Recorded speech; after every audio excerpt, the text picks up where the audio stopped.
लेफ्रीपड़ारे अंतर्जातीय भिन्नक्षम दिवस पालित।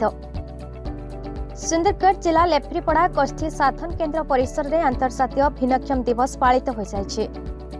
गोष्ठी शिक्षा अधिकारी नयना गोजुर प्रत्यक्ष तत्वावधान अनुष्ठित कार्यक्रम में एक शोभा यात्रा कर नगर परिक्रमा करा जायथिला। भिन्नक्षम छात्र छात्री मानक पई जिलापी रेस, हांडीपिटा, मेकिंग पिरामिड, म्यूजिक चेयर आदि खेल अनुष्ठित होइथिला।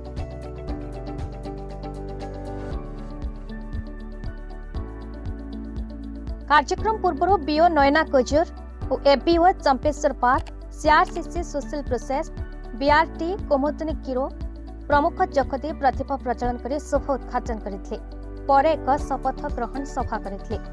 छात्र छात्री शिक्षक स्वीकृति अभिभावक माने भिन्नक्षम पिलामानक सम्मान रक्षा सशक्तिकरण पर शपथ ग्रहण करते।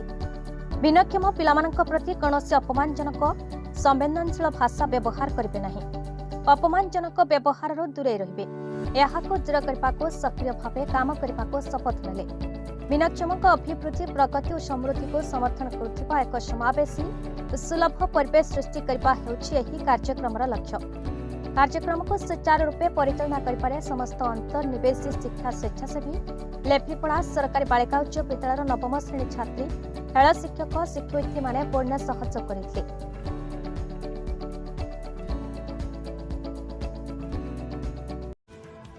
Hemgiri Harendra Narang report, Bharat news.